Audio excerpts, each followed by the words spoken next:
Welcome to the Change Your POV podcast. You're listening to Headspace and Timing, a show dedicated to breaking down the stereotypes of veteran mental health. I'm your host, Dwayne France. Let's get ready to make sure that your headspace and timing set correctly.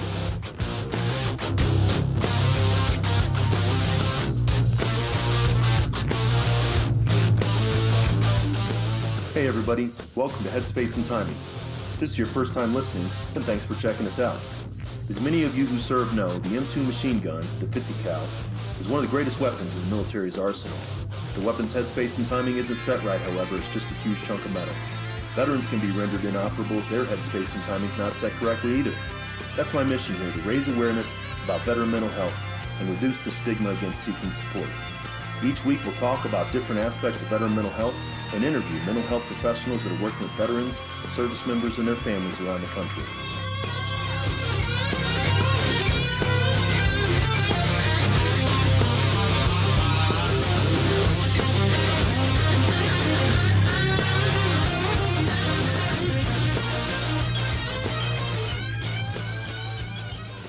Hey folks, welcome back to the Headspace and Timing podcast. I'm your host, Dwayne France, and I appreciate you joining us again.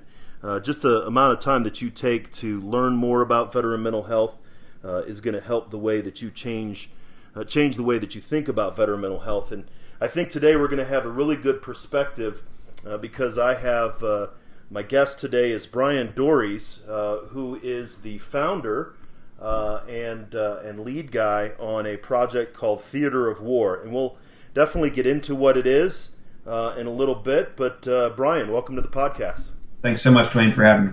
Absolutely.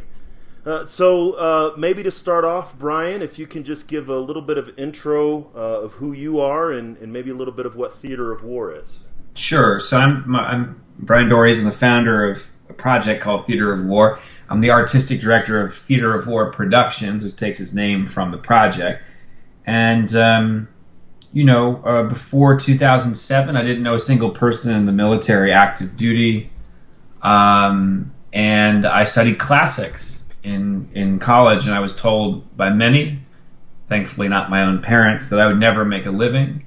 And I, as a young student studying ancient Greek, became kind of acutely aware and passionate about the fact that I thought these ancient stories had much larger audiences to reach than the rarefied few of us who had the privilege of studying them in college or university. And even as an 18-year-old, sort of had this sort of passionate, almost evangelical desire to take these classical texts from 5th century Athens and connect them with other audiences. Audiences I didn't really know at the time, but audiences, at least in my very sort of unformed hunch, that by virtue of their life experiences might have some knowledge of some of the themes that are in these stories. And so by way of that, in my early 20s, after graduating from college, early to mid-20s, I had a series of life experiences which reoriented my relationship to Greek tragedy. I lost my girlfriend, who had cystic fibrosis. She was 22 and I was 26 when she died, and I was her principal caregiver. And over a 20-month period, she had something like 40 surgeries. And I experienced the sort of witnessing the suffering of another human being. I experienced, I think, what we now call moral injury, not on the scale that combat veterans do, but I definitely experienced it in terms of my own ambivalence in the face of someone suffering. And it's amazing how life can thrust you into a position where no matter what choice you make, you'll be haunted by your choice. And then I lost my father, and he had a kidney transplant. In between Laura's, my girlfriend's, lung transplant, my father's kidney transplant, I spent a good deal of my 20s in hospital. So I started translating I started returning to the plays I loved and knew, and specifically focused on translating this play Philoctetes, which is about a combat veteran who on the way to the Trojan War, contracts a chronic illness from a snake bite and is abandoned by his own men on a desolate island for 9 years. And the play is about what happens when the Greeks learn that in order to win the Trojan War, they have to go back and get this man Philoctetes off the island along with his invincible weapon and bring them to Troy.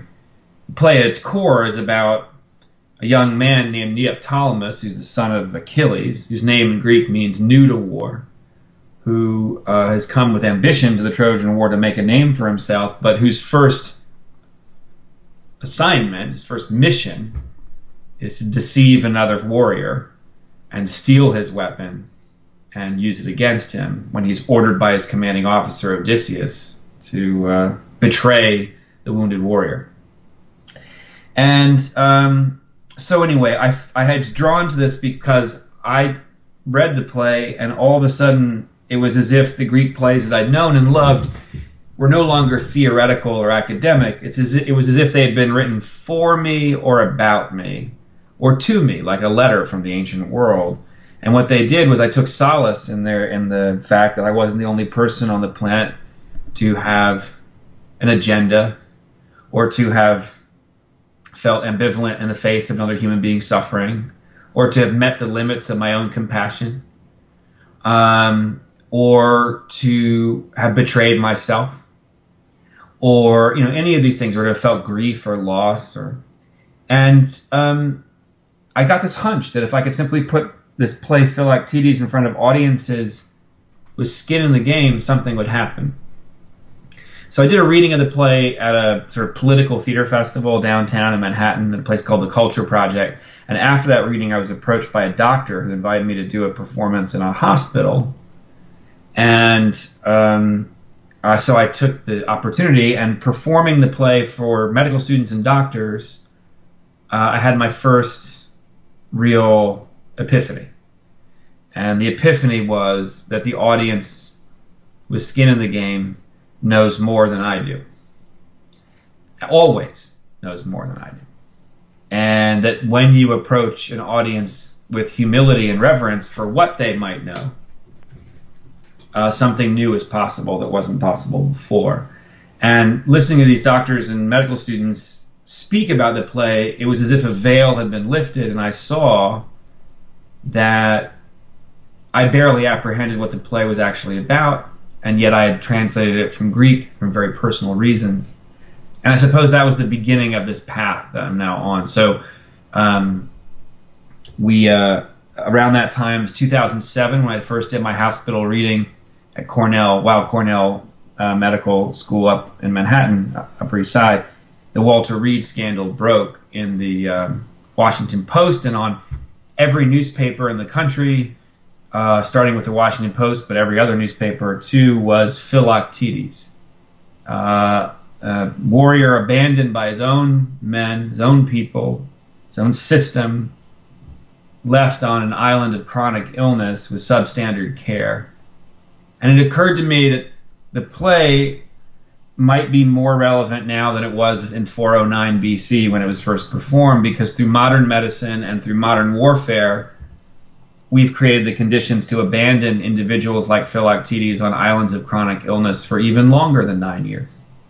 We've actually created more islands because, of course, more than 40,000 people have survived wounds that would have killed them in any previous conflict. And because we haven't even begun to develop a vocabulary, we've come up with an acronym and a few words to really describe the psychological impact of these experiences. So how do we get these individuals off the islands? Became a sort of central question of the work. So that led me to think, maybe I could, if I could just simply put this play in front of people at Walter Reed, something would happen. And I didn't know anyone in the military. And it took 1.5 years for me to find someone willing to let me in. I also took me 1.5 years to learn how to talk to folks in the military, to earn their trust, to sit with them, to project kind of non-judgment, to actually cultivate relationships. But it wasn't until August of 2018 when I was reading the New York Times in a relatively controversial article, an investigative piece called War Torn, in which Jonathan Shea is quoted. It's a story about the wave of violence that was returning to our shores, purportedly from Iraq and Afghanistan, with veterans committing crimes, homicides, and suicides. That in that article, Jonathan Shea was quoted in a section called An Ancient Connection, talking about the Homeric epics and their role in the ancient world as a kind of tool for communalizing trauma. And then under Jonathan Shea's section in the article, there was another psychiatrist quoted. His name was Captain William P. Nash. And Bill Nash, who at the time was the head of combat operational stress control for the U.S. Marine Corps. And Bill said in the New York Times, I begin every conversation I have with Marines about combat stress with the ancient story of Sophocles' Ajax. And I'd already been working on that play, thinking about military audiences since the Walter Reed scandal. And I had Philoctetes in the pocket. So I just started emailing until I finally got Bill. And he said, I don't know about a Marine performance on a base, but how about 400 Marines in a Hyatt ballroom in San Diego at a conference on combat stress? And that's how Theater of War was born, because 6-8 months later, I brought 4 actors to San Diego. We convinced 7 out of 700 Marines and their spouses. We convinced 400 to choose ancient Greek dinner theater over free tickets to a San Diego Padres game. And we blasted them out with 6 scenes from these 2 plays, Ajax and Philoctetes. Ajax, as you may know, being a story of a great warrior who loses his best friend Achilles in combat, and then after being betrayed by his command, loses his way and sort of blinded with rage, ends up killing animals instead of the very men he wanted to kill, the commanding officers. Ultimately takes his own life in shame for what he's done against the pleading of his wife and his troops. And so we did the 6 scenes for the 400 Marines, and this incredible thing happened, which I had no context for. I'd never been in a room with that many people with uniforms, let alone, even engaged with anybody in that way in the military.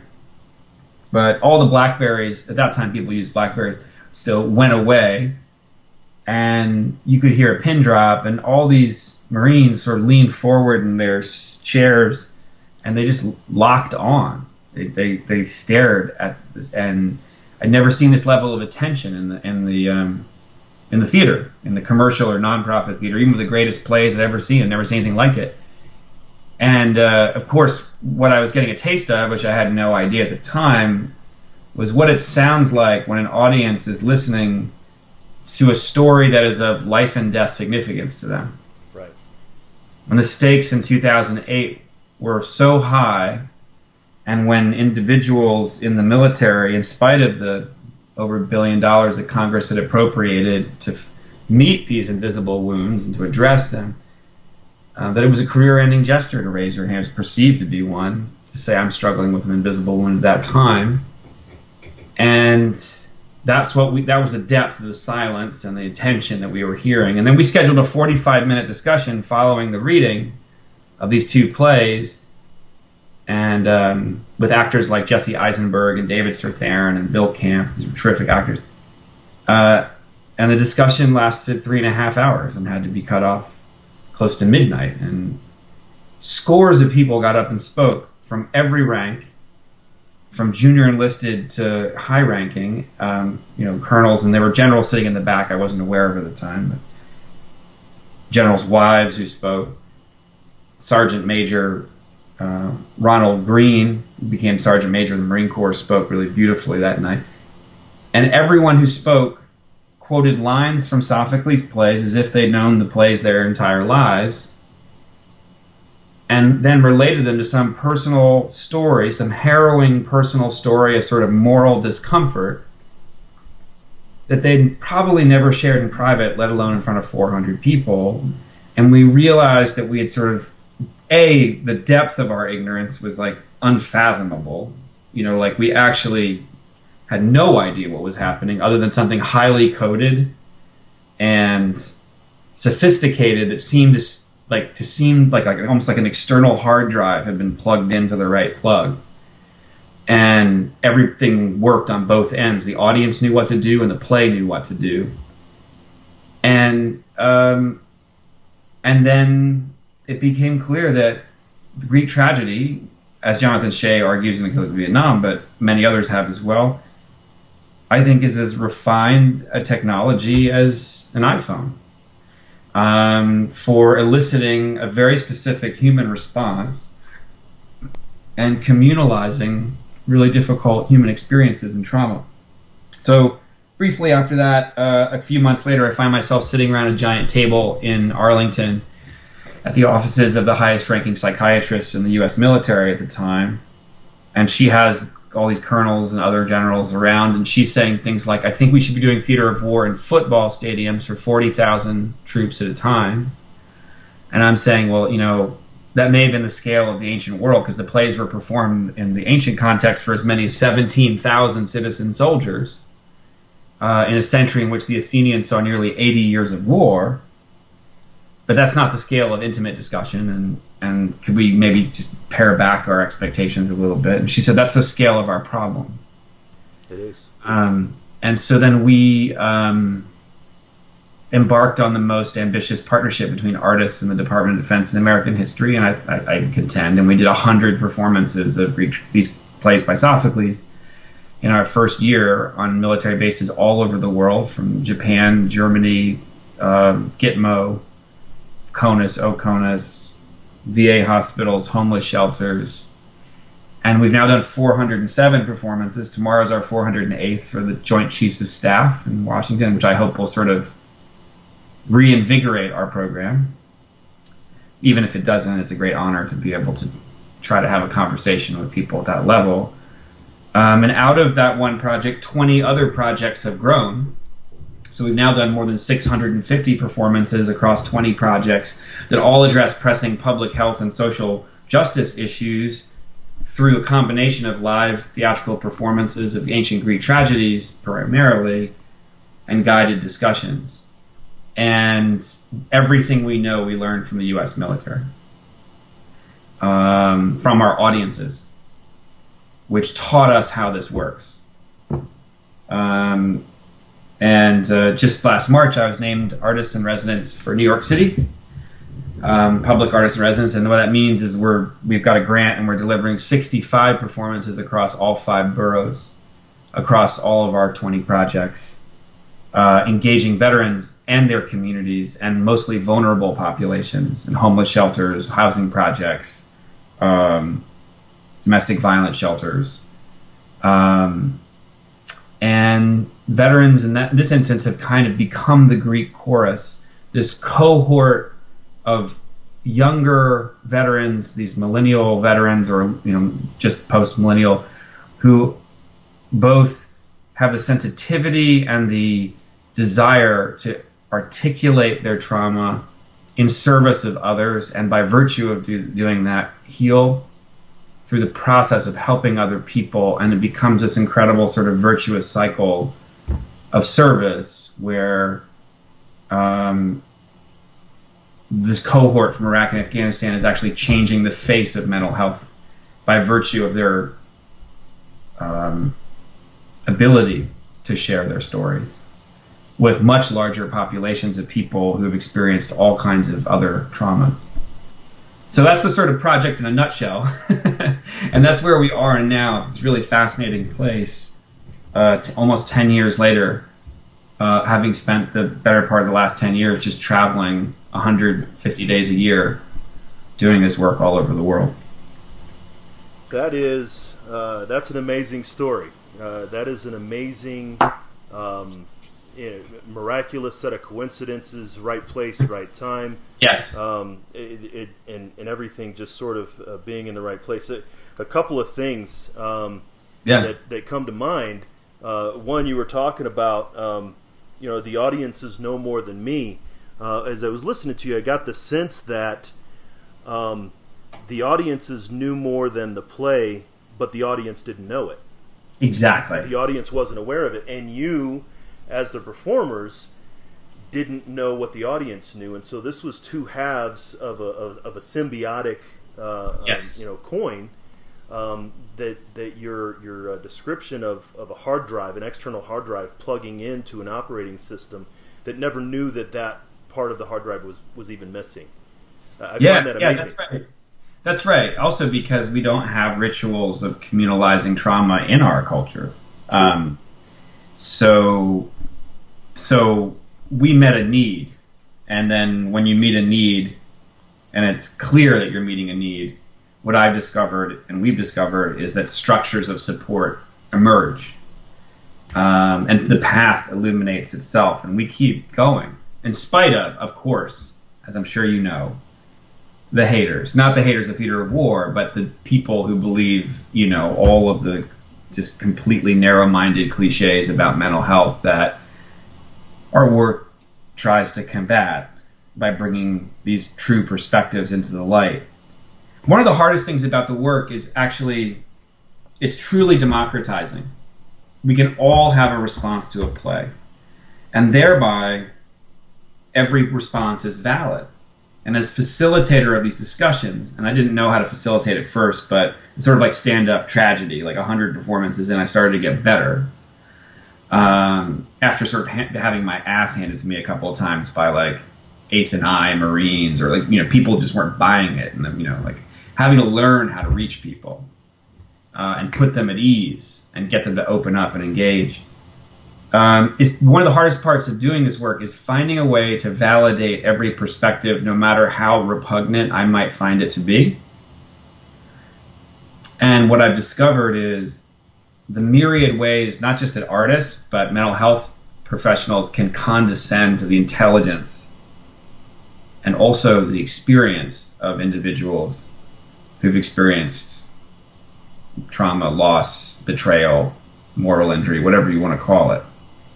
I mean this because in the early days, when someone said something repugnant, such as something disparaging about people who have thought about or committed suicide, I would always try to jump into the breach to protect the veterans in the audience who might be hurt or offended by what may amount to be hate speech in the end of the day when people sort of say these things.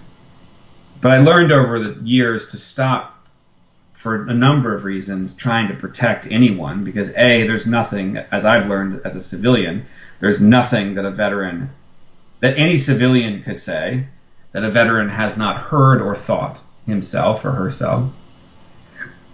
And B, when the hateful things are said in an open forum, it actually results in the most productive conversation. Because we can at least at that point, we can address what many people in the audience actually think. And I think that's something else that it sounds like what theater war does is, as you even said, it's a technology, it's a medium that carries a message. That's not to say that it's inoffensive, but I often talk to my veterans that I work with as a mental health counselor about watching the play versus being in the play. When they're talking about their experiences, their trauma, what they experience. A lot of times, as they're recounting it to me, they're actually in the play. They're an actor in the event. Whereas we need to move them into the audience so that they can look at the event in a dispassionate level. Yeah. And so the theater of war in the story of Ajax is doing that for them. It's telling them their own story without them being an actor in it.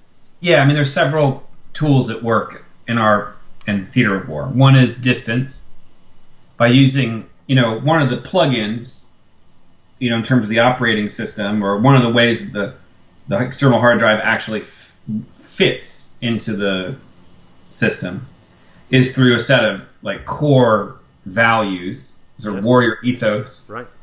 So on one hand, it's extremely familiar. On the other hand, it's completely strange. It's another culture, it's another time, and we're not doing some kind of documentary theater, depiction of soldiers or Marines. Over time, I've become so sensitized to how condescending it is when artists, especially theater artists, but also film and television, put on uniforms and after like a day of faux boot camp start marching around as if they have any understanding of the highly nuanced and coded semiotics of even wearing a uniform, or what it means to actually march, or what it means to, say some of the, things that folks in the military say. With the advantage of theater of wars, we're not saying this is you. We're not saying this is our imitation of you. We're not condescending. We're simply saying, in this ancient, distant object, this thing, what do you see of yourself in this? And it's a totally different posture, and it allows people to actually make their own connections. And it also, in these archetypal stories, allows people, it is obviously coercive, because we want people to feel it affectively, to get into it. But they aren't enacting it. That's a great distinction. And it becomes their choice during the discussion that follows as to whether they speak at all, or if they say, I was really struck when Ajax said, expressed a great man must live in honor or die an honorable death. The concept of death before dishonor is something I've been thinking about. Or they say, I am Ajax, and here's why. And we get all, in a discussion, we always have a range of those types of responses. The other tool is discomfort. We've gotten to this point, and I think mental health professionals as well as the academy are equally to blame for creating this culture of protectionism around people who've already experienced great trauma, to the point where, of course, no one wants to or intends to or wants to re-traumatize anyone. But when it comes to actually having truthful, open, candid exchange about these issues, we actually have to create a space where they can be acknowledged and expressed. And so the intensity of the emotions expressed in the plays, the rage, the betrayal, the loss, the sacrifice, the love, all of it, clears room in the space to say in the venue, look, the actors have already gone as far as one can humanly go. Paul Giamatti is just like stroked out in front of you, screaming his head off. So if you want to meet us halfway, that's fine. It's already been said. I've had Vietnam nurses, who I'm sure you know are extremely reticent about their experiences, stand up and say things like, if you can hear that, then you can hear this, to the audience. That is usually a mixed civilian-military audience. And I think that tool of discomfort isn't to be underestimated. In the early days, I thought that theater of war was about empathy, that it was, of, by, and for empathy. And empathy may be a byproduct, if you believe in empathy, of the project. But I actually think the most potent tool, the most potent part of the medium is shared discomfort. So the note that I give actors before they go on stage is, and this is going to sound pretty radical when you're talking about a voluntold audience of 1,000 Marines. Make them wish they'd never come. Because if we push an audience past the place where they're comfortable and they're scanning for the exits, just for a few minutes during the performance, not the entire performance, then no matter what divides the audience, we can all share in having been made felt that way. And so that becomes very handy when dealing with our extremely divided nation and creating a context in which people who don't share ideologies or beliefs or religions or perspectives can find common ground. And that's a tool we've applied to 19 other subjects as we've proliferated the work. No, and I saw that, as a matter of fact, you have a performance coming up in St. Louis, Antigone and Ferguson. Yes. Which is interesting and definitely to me, whereas I'm from St. Louis. You are. I grew up a couple of townships away from Ferguson. I went to community college across the highway from Ferguson. My family is there. And so that whole entire subject is important to me. And I can see that, how it provides, it's sort of like, and not to disparage it, but grandma coming over, right? Yeah. Let's just calm the seas, and grandma comes over, and then let's have a real conversation. I mean, it's this third power that's against this. I never thought of it that way, but I think that's right. And there's some authority within the military context. There's some authority in this idea that this man who wrote these plays, Sophocles, had been elected general twice. I mean, sure. And there's still some reverence for Thucydides and for Herodotus and the military brass, and it was part of the sort of Trojan horse through which I rolled this thing in. No pun intended. Again with the help of Jonathan Shea's work, where he'd actually been advising on Oscar with the Marine Corps and with the VA, and had been advising on a sort of wholesale rethinking of how we talk about the difference between an autonomic nervous system response and something that's far more spiritual in nature and unclassifiable in the terms of the DSM, metrics. And the plays speak directly to that. That's the thing. That's where he's tapped into it too. That the center of these plays is betrayal. Philoctetes is abandoned on an island for 9 years. And he, in order to heal, in order to go to Troy and to receive the healing help of the doctor's sons of Asclepius who await him there, he has to move past the shame and rage he feels by being abandoned by the very system he has to now rejoin. And I can't, obviously there's a million ways that maps to the experience, at least we've heard from audiences of veterans, right, with regard to the VA, with regard to even just the difference between healthcare within the DoD and the VA system, and moving between those systems, and what does it actually require? And we've been doing a lot of performances in homeless shelters for veterans. Philoctetes has to put down his invincible weapon in order to accept help. So homeless veterans say, every day in here they're asking me to put down my weapon, to make myself as vulnerable as I possibly can, and to trust the system will work when I've been betrayed time and time again by it. And Ajax is abandoned. He's abandoned on the sand dune and essentially left in a moment of suicidal ideation by his family, but also he's betrayed by his commanding officers. And at the center of both plays are two characters who are calling out to their gods for answers and not getting any replies. And there's also something about presenting contemporary military audiences with Greek polytheism that's also non-threatening. No one worships these gods anymore. And we can talk about something that at its core is a spiritual question without getting caught up. We can be ecumenical in the conversation without being caught up in people's specific religious ideology. You can talk spirituality without talking religion. And I think that's another fascinating thing about what you personally did to start, and then what Theater of War as a project does is stepping into a gap that exists. Yeah. We've heard the civilian military divide. I've written on it. I've talked about it before, and those of us like myself who have the lived experience of combat are stepping into the mental health role, trying to bridge that gap. So, trying to step into that side. Whereas you were trained in classical literature and stepped into the gap and reached out to attempt to learn. Yes, that's right. To bridge the divide. And I know that stuff kind of sounds cliche, but one thing, and you've referenced Jonathan Shea, and I've a fan of his work, and Brett Litz and Moral Injury. Yes. But in his book, Shea talks about how he doesn't have any native understanding because he had never served in the military.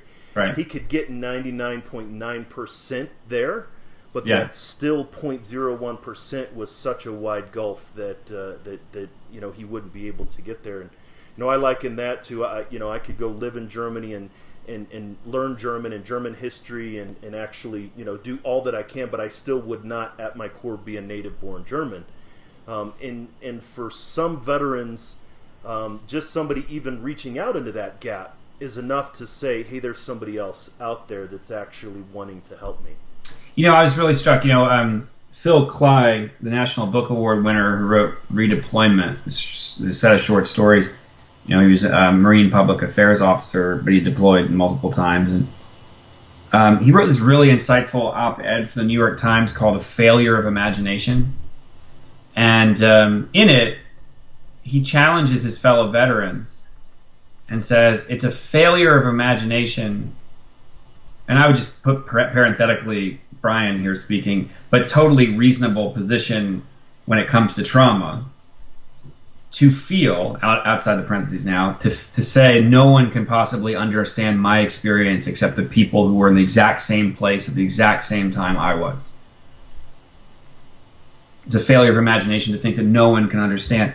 It's an even greater failure on the imagination of civilians to say, how could I possibly understand? And I do think when we come to theater of war, what we're talking about isn't the experience of war. We're talking about the stimulation of imagination. So that an audience of civilians, because a lot of our performances now are for very mixed audiences. Sometimes it can be 80% civilians.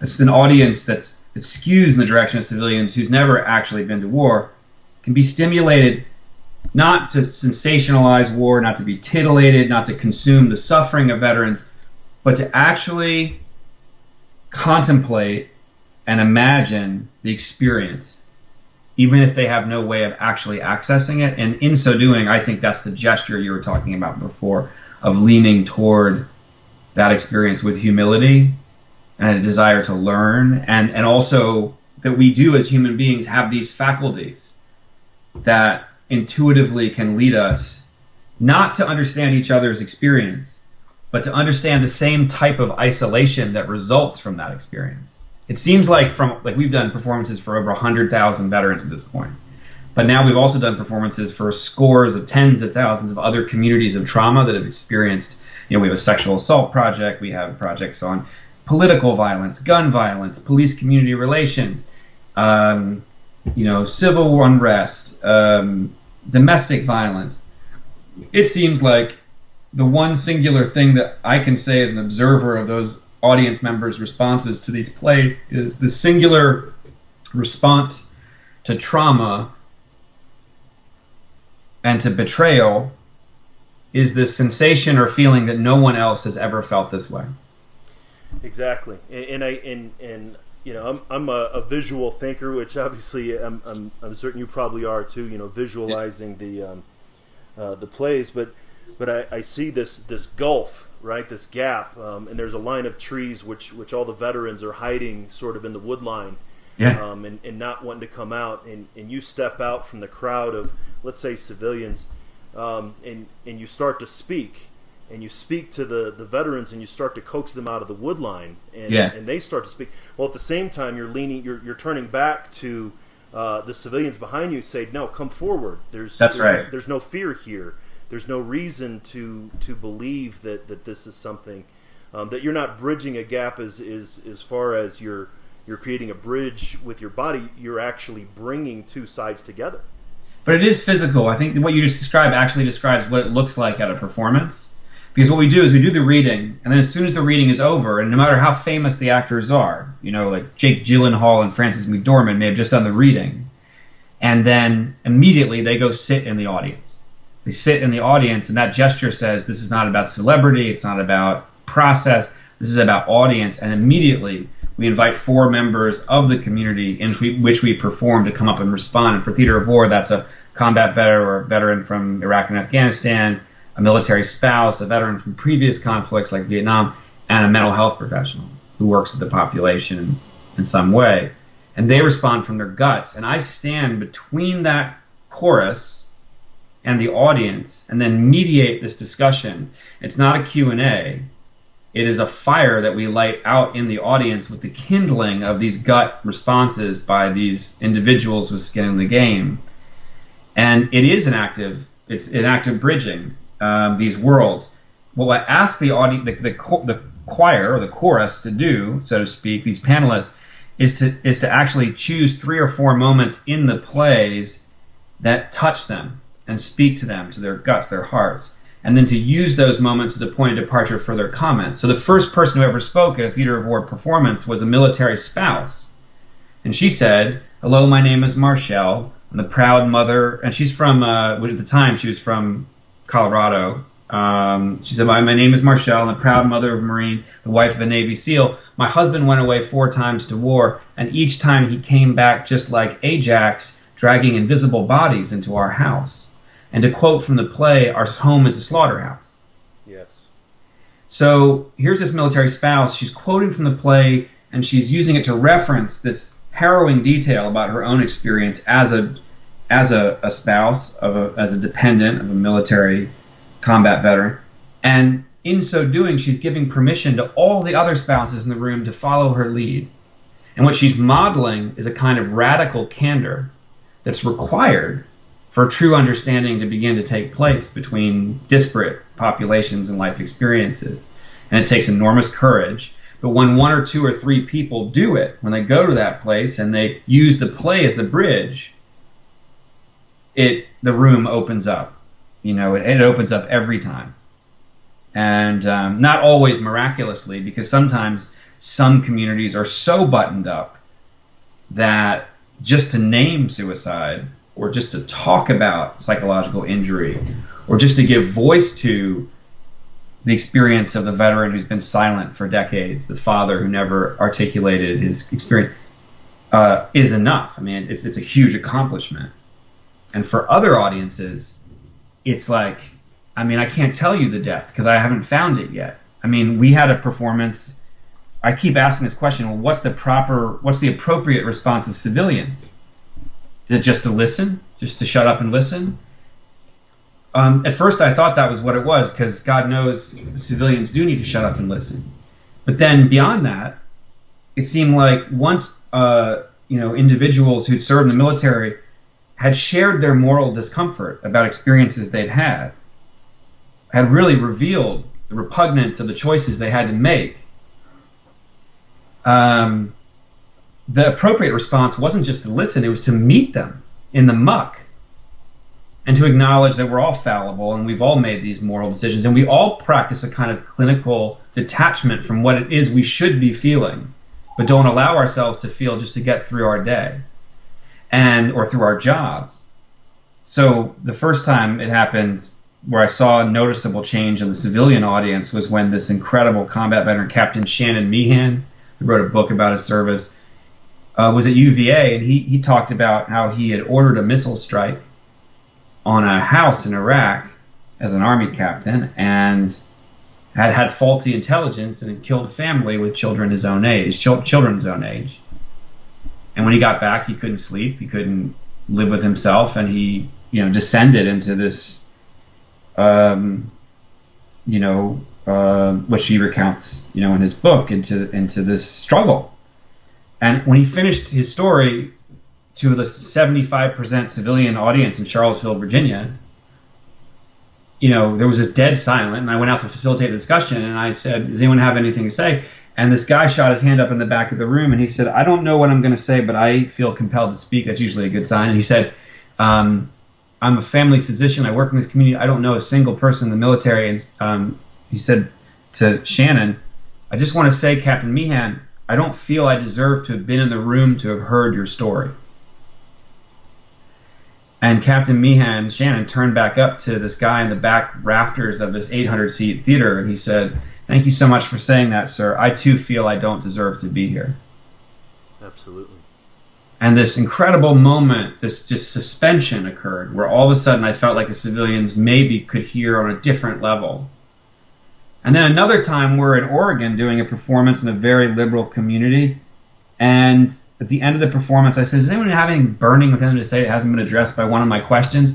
And this woman shoots up her hand. She says, I'm a doctor in this community, and she starts to tremble and cry, and she says, I've just heard all these veteran stories, and I just want to say that I have actively had patients come into my practice who were veterans who were struggling with clearly what could only have been the invisible wounds of war, and I have actively ignored their symptoms and not helped them for fear that by aiding them I would be helping the war effort. And she breaks down and she says, and now I realize how fundamentally wrong that was and cruel, and I promise you all I'll never do it again. Now, all the veterans that stuck around afterwards kind of rallied around this woman and said, that was so much better than thank you for your service, thank you for your honesty. Yes. She revealed something morally repugnant or morally distressful about her own. She revealed her own malpractice as a doctor. It was, yeah. She took a risk, the same level of risk that the veterans were taking in the room. She took that and she met them. So something about theater of war can create this space where that can happen. And I think it's not theater of war, it's not rocket science. Stories can do this. No, I agree. I think that stories are powerful. Just the power of classical literature. The St. Crispin's Day speech is what gave us the term "Band of Brothers." Right. But we don't. All of these different things, and who doesn't love the large oratories? One of the things that you said very early on that I keep hearing over and over again, Bryan, was you talk about the level of discomfort. There needing to be a discomfort in both sides. I definitely imagine in the performers, in the veterans in the audience, civilians in the audience. But you said that tomorrow, which is going to be past the time you're going to have performed this by the time that this show airs. Speaking truth to power. Yeah. That's what this is. That the theater of war is speaking truth to power, not power as in military sense, but the power of stigma, the power of the power of ignorance, perhaps of a lack of knowledge, that form of ignorance or blatant ignorance. But it's speaking truth in ancient words to the power of people's masked beliefs about mental health.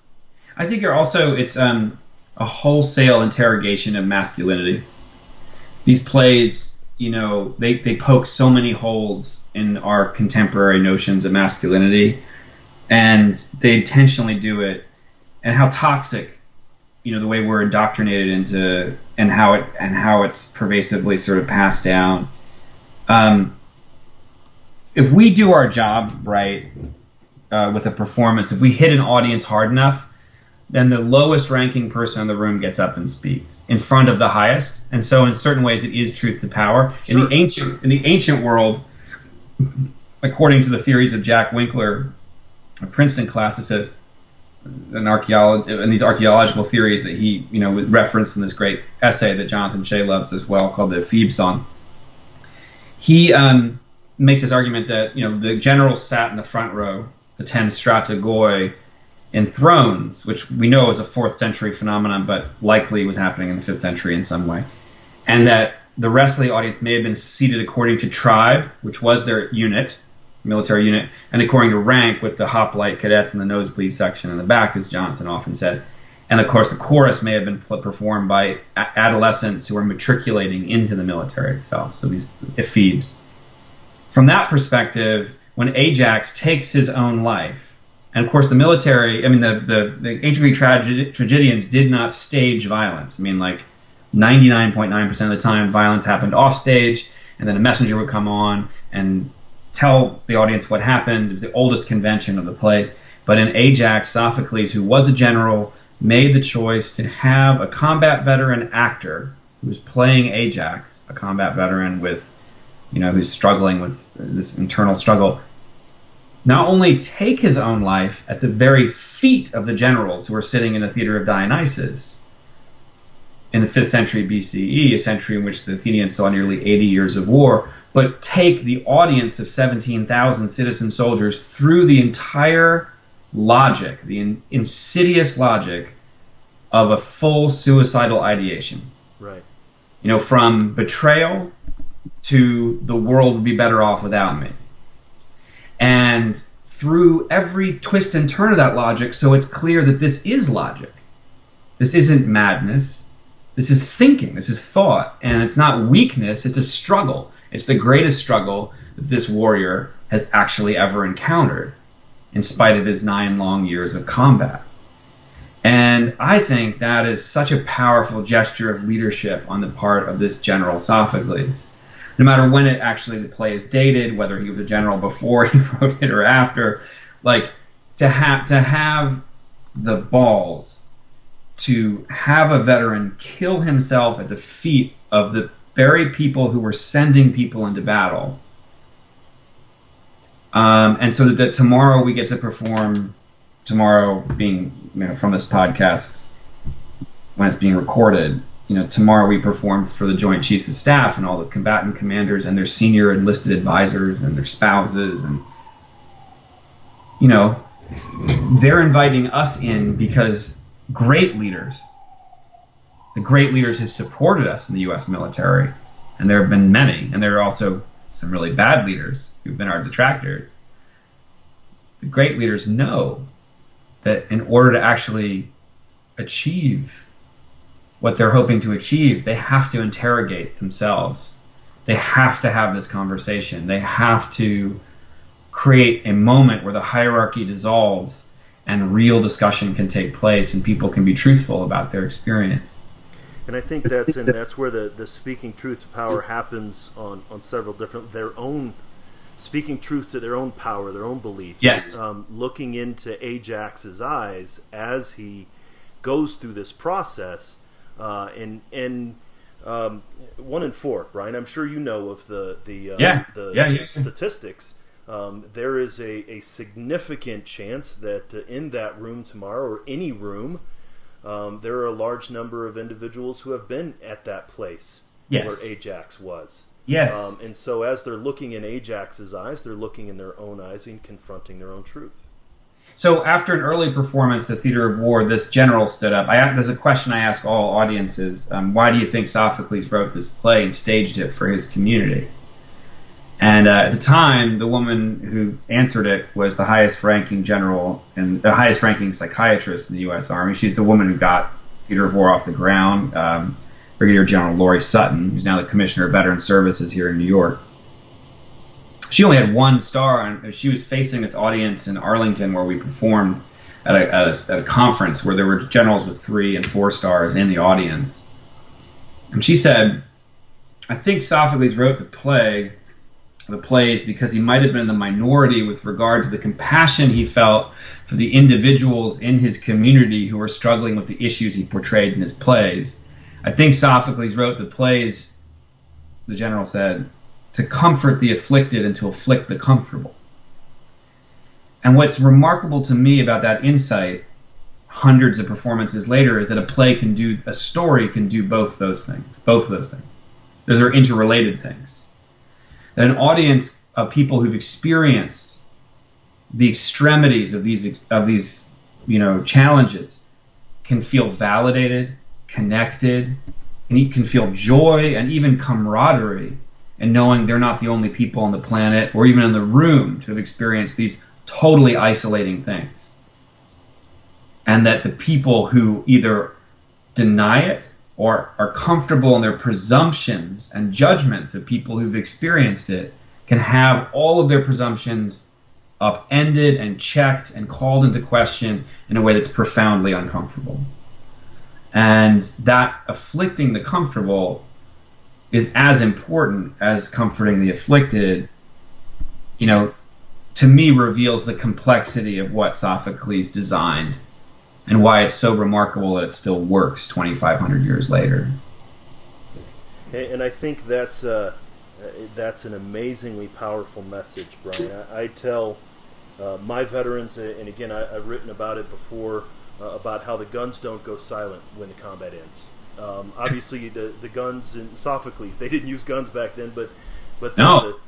The theoretical guns or the metaphorical guns didn't go silent 2,500 years later, and veterans should not either.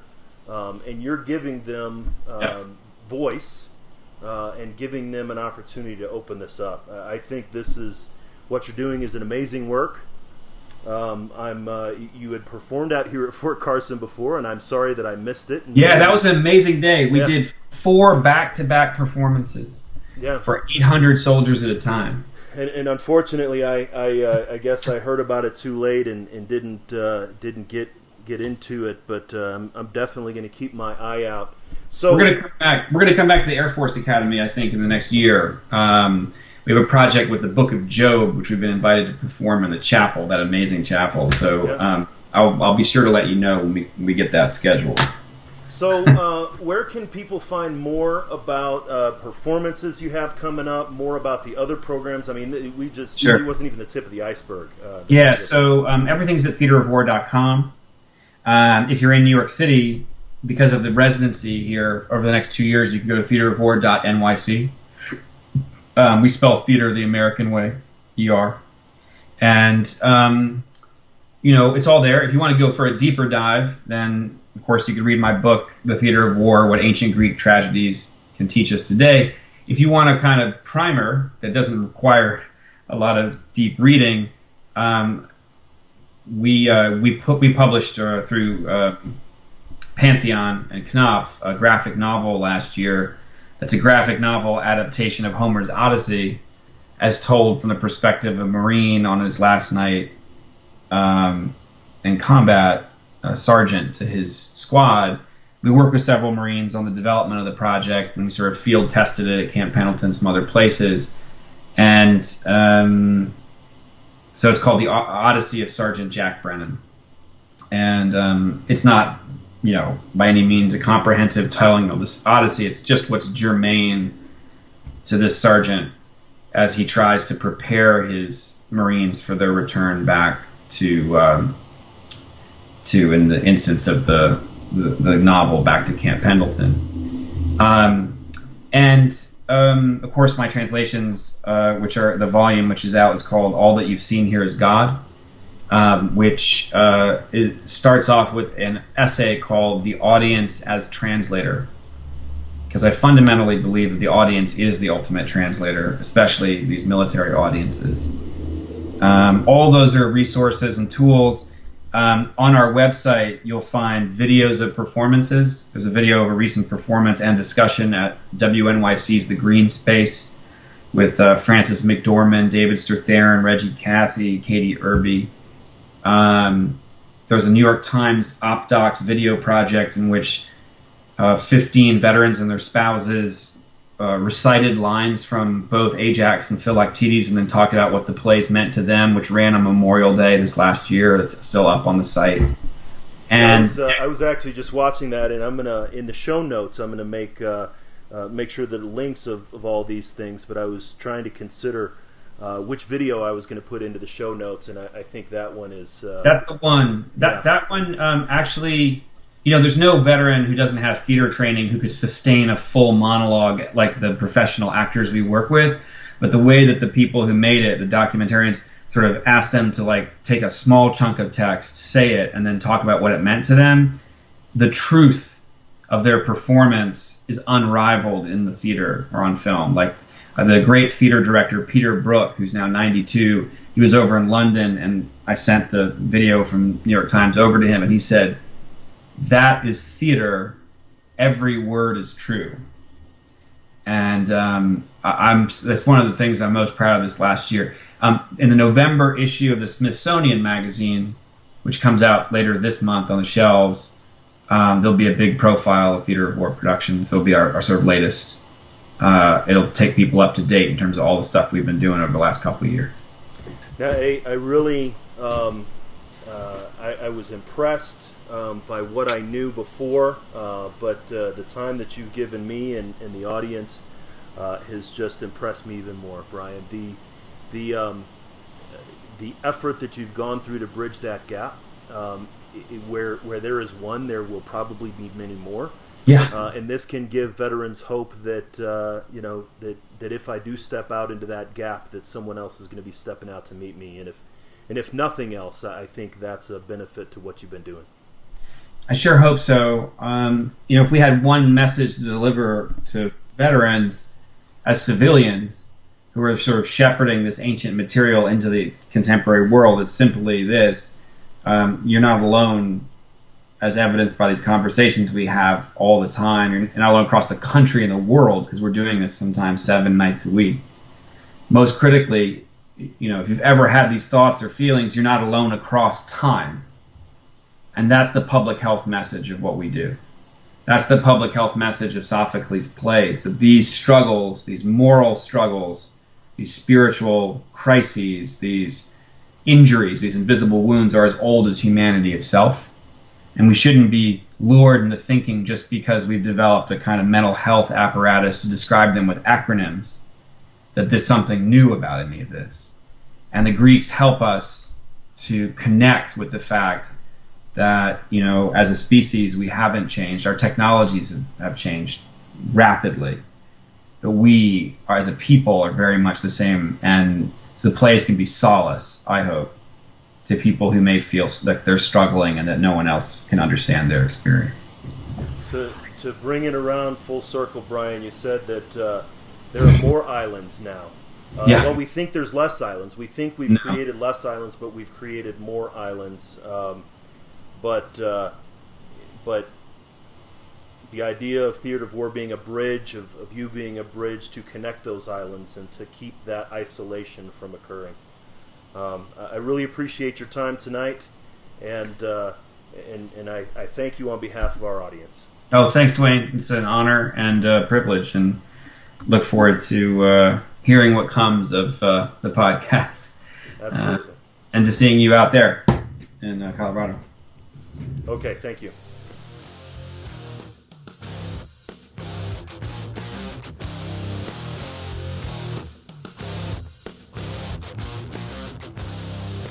So there you have it, folks. That was a really great episode with Bryan Dorries from Theater of War. I've been interested in talking to Bryan for a while, and you heard a lot of the different things that he was talking about, having some parallels between our military experience in a current era and the military experience from obviously ancient times. Bryan talked about a lot of different stuff there. I think one thing that I'd like to recap to bring out is what you didn't hear Bryan say through that entire episode. Go back and listen to it again if you want to, but he did not mention post-traumatic stress disorder once. Bryan and I had a little bit of an offline conversation about that, and he's along with me, is that post-traumatic stress disorder is not the end-all, be-all when it comes to veteran mental health. You heard a lot of great stories about strength, stories about courage, stories about people standing up and talking about their struggles with veteran mental health. Another point that I'd like to sort of bring home is Bryan's ability as a civilian to step into the gap and decide that he's going to try to understand what veterans are experiencing and try to communicate that in a different way. I was recently having a conversation with Chris Schaefer, a friend of the show. He was on Jeff Adamek's show a little bit while back with him and his co-author Brent. And Chris and I were talking about this exact thing, about the need for both veterans to step into a gap and for civilians to step into the gap of understanding and really kind of build that together. And so I hope that you appreciated this episode. I was really proud to have been able to connect with Bryan, especially the day before he had such a big event with the chairman of the Joint Chiefs of Staff and the combatant commands, and I heard that went really well. You know, we talk a lot about thank you for your service and things like that, and as this podcast is released, the movie Thank You for Your Service has recently come out, and some of you might watch it, some of you might not, and that's really up to you. But there's something that Bryan had said in there, that there are certain things like this that mean much more than thank you for your service, and that's really understanding what veterans are going through. So thank you for listening. Thank you for your feedback. We'd like to hear more of your feedback. We'd invite you to go to changeyourpov.com/feedback and let us know how we're doing. Not just the Headspace and Timing Show, but the Change Your POV podcast network overall. We're trying to figure out how to best meet your needs, and one of the things that I heard was that those who are listening kind of want to have a recap at the end. And so this little piece that we're tagging on at the end is a direct result of listener feedback, and so we always appreciate it. Let us know how we're doing. Make sure to tune in next week, and make sure to listen to my buddy Jeff Adamek's show tomorrow. Thanks. The struggle is real, found a feast and lost a soul. Eventually my drinking, it got out of control. There in darkness I roam, struggling to find home. See, suddenly death didn't feel so alone. 22 a day, destination unknown. It could have been avoided if you picked up the phone, but now you're gone, so I guess all we get is the tone. Nothing but bone weeds, overgrown, pushing up stones. I've triumphed over enemies, co-created enemies. Broke out facilities that tried to put an end to me. R.I.P. I'd rather grind in tranquility. Authentic tendency, embrace my ability. So there you have it, folks. Another episode of Headspace and Timing, a show dedicated to changing your perspective on veteran mental health.